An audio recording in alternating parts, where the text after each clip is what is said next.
Silicon city Bengaluru garbage city ಅಂತ ಅಪಖ್ಯಾತಿ ಪಡೆದಿದೆ. ಈ ಹಣೆಪಟ್ಟಿಯನ್ನ ಹೋಗಲಾಡಿಸೋದಕ್ಕೆ ಈಗ ಬಿಬಿಎಂಪಿ ಹೊಸ ಪ್ಲಾನ್ ಮಾಡಿದೆ.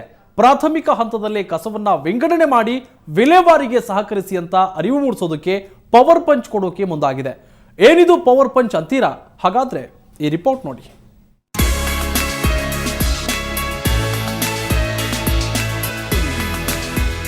ಅರೆ, ಕಸಕ್ಕೂ ಪವರ್ ಸ್ಟಾರ್ ಪುನೀತ್ ರಾಜ್ಕುಮಾರ್ಗೂ ಏನ್ ಸಂಬಂಧ ಅಂತೀರಾ? ಹೀಗೆ ಯಾಕೆ ತೋರಿಸ್ತಾ ಇದ್ದಾರೆ ಅಂತ ಯೋಚನೆ ಮಾಡ್ತಾ ಇದ್ದೀರಾ? ಎಸ್, ಸ್ವಚ್ಛತೆ ಬಗ್ಗೆ ಅರಿವು ಮೂಡಿಸೋದಕ್ಕೆ ಖುದ್ದು ಪುನೀತ್ ರಾಜ್ಕುಮಾರ್ ಅವರೇ ನಿಮ್ಮ ಬಳಿ ಬರ್ತಾರೆ. ಕಸ ವಿಂಗಡಣೆ ಕುರಿತು ಜನರಲ್ಲಿ ಜಾಗೃತಿ ಮೂಡಿಸೋದಕ್ಕೆ ಬಿಬಿಎಂಪಿ ಅಭಿಯಾನ ಕೈಗೊಳ್ಳಲಿದೆ. ಈ ಅಭಿಯಾನದ ರಾಯಭಾರಿಯಾಗಲು ಪುನೀತ್ ರಾಜ್ಕುಮಾರ್ ಒಪ್ಪಿಕೊಂಡಿದ್ದಾರೆ. ಇದಕ್ಕಾಗಿ 3 ನಿಮಿಷಗಳ ಡಾಕ್ಯುಮೆಂಟರಿ ಕೂಡ ಸಿದ್ಧಗೊಳ್ತಾ ಇದೆ.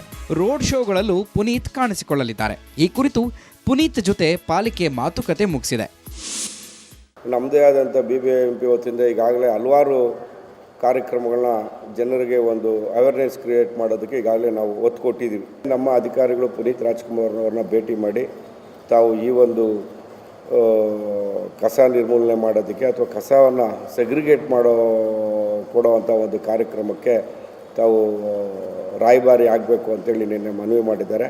ಅವರ ಶೆಡ್ಯೂಲ್ಸ್ ನೋಡಿಕೊಂಡು ಖಂಡಿತ ನಾನು ನಿಮ್ಮ ಬಿಬಿಎಂಪಿ ಜೊತೆಯಲ್ಲಿ ನಾನು ಟೈಅಪ್ ಆಗ್ತೀನಿ ಅಂತ ಹೇಳಿದ್ದಾರೆ.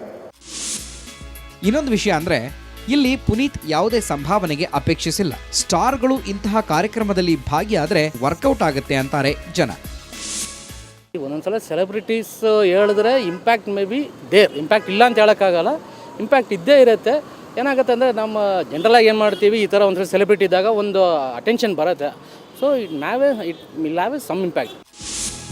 ಬಿಬಿಎಂಪಿ ಈಗಾಗಲೇ ಕಸದ ಬಗೆಗಿನ ಜಾಹೀರಾತಿಗಾಗಿ ಕೋಟ್ಯಾಂತರ ರೂಪಾಯಿ ಖರ್ಚು ಮಾಡಿದೆ. ಆದರೆ ಕಸ ಮಾತ್ರ ಸರಿಯಾಗಿ ವಿಂಗಡಣೆ ಆಗ್ತಾ ಇಲ್ಲ. ಪುನೀತ್ ರಾಜ್ಕುಮಾರ್ ಬಂದ ಮೇಲಾದರೂ ಸರಿಯಾಗತ್ತಾ ಅನ್ನೋದನ್ನ ಕಾದು ನೋಡಬೇಕು. ಬೆಂಗಳೂರಿನಿಂದ ನಂದಿನಿ, ಸುವರ್ಣ ನ್ಯೂಸ್.